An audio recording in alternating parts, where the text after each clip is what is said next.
Okay, hello. It's been a while since we made a video over here. I'm gonna close this door in case someone walks in. But we're after oil change number 2, and I am seriously questioning my video comprehension skills.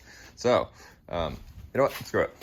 So, this is what Hyundai Tech Info is reporting out. If you just want to straight up rate it, and I don't know what's going on anymore as far as how much oil to fill. I'm just trusting the dipstick.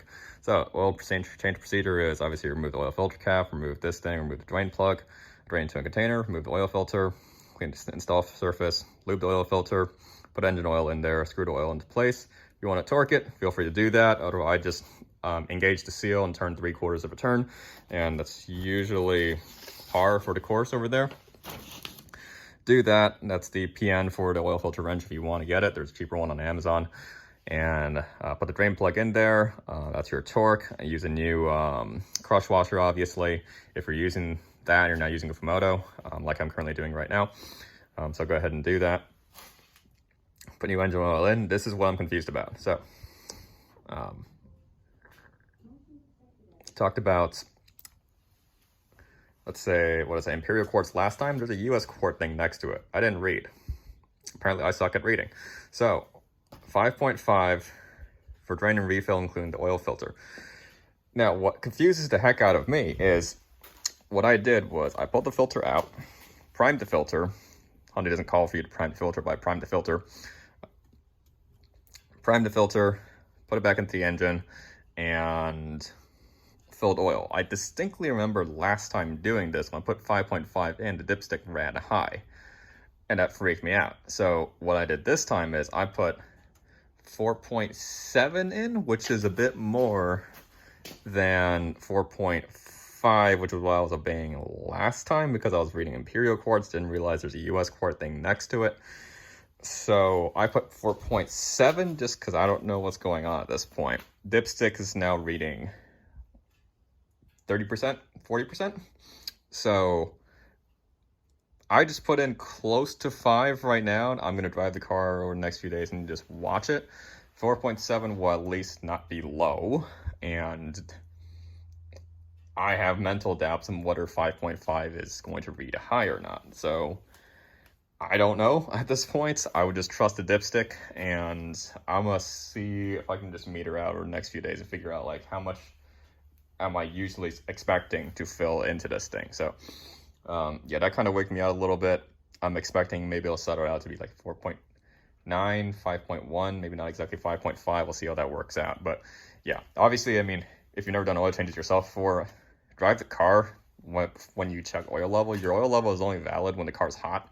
It's not, don't check your oil when the car is cold. Don't check your oil, don't read the dipstick right after you fill it, because obviously it hasn't irrigated through the rest of the engine. It hasn't worked its way through everything. Run the car first. There's that. What's going on around the rest of the house.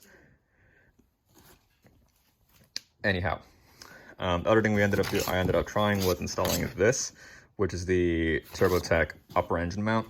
And TurboTech recommends that you put a floor jack underneath the car and hold the engine up from the oil pan. That freaked me out. I think I just pumped it a little bit too much because I support the entire engine from the oil pan. I think I gave it one jack too high. Here's more around the house. I think I gave like one jack too high. And what ended up happening was, trying to figure out what I remember exactly. I'm just recounting it right now. Undid all the bolts. It wouldn't just pop out. Shimmied it a little bit. Something moved, and I wasn't sure if that was the engine or the mount. That freaked me out. Put everything back in there. I'm going to see it and come at this again from another day. And what we're going to do instead is we're going to use a... That's freaking me out right now. What we're going to do instead is use an engine puller or just a jig just to support the sides of the actual bay and hold the engine by the hook in there. Hold it that way and do the mount exchange in that fashion. That'll be a little more secure. Yeah, something moved and that freaked me out. I wasn't exactly sure like what exactly got engaged or disengaged, whether the engine was falling out. Probably wasn't, but spooked me enough that I'm just going to try using a proper puller next time. Pretty sure that's what Hyundai is going to recommend you do anyways. But yeah, so gave that attempt, kind of backed out of it. But yeah, that's kind of status update on the car right now. We're at 4,000. I have a debadge video, I have a emblem move video, and a install for the mud flaps video that I have in pipeline, and I just haven't allocated any time to do. I'm really sorry about that, but these one takes are a lot easier just to do and just to upload. But yeah, it is what it is over there. But one other thing to note on the TurboTech mount is on the Veloster, and that's what this mount was originally designed for. This is not an Elantra mount. This is a TurboTech mount. Right. On the Veloster, they have a convenient access panel inside the wheel well where you can pop out a clip and then you can get a wrench in there to support the bottom of the nut as you tighten down the top of the nut. We do not have that on the Elantra, which is kind of a pain in the butt. I was, trying to align out wrenches in here kind of in space. I think we do have enough space to actually get a box end wrench from here. Just hold it in this entire cavity.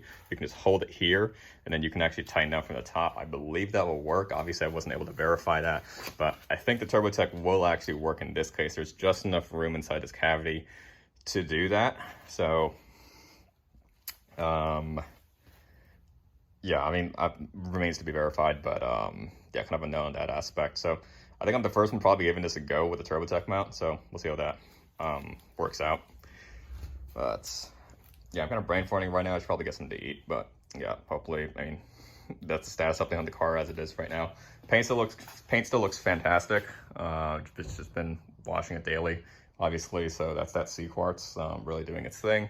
So it looks super slick. This car was just out in the rain, and obviously you can kind of see like there is nothing on this, which very happy about. But as always, I mean, thank you guys for watching. Let me know if you have any questions on like current status of this thing.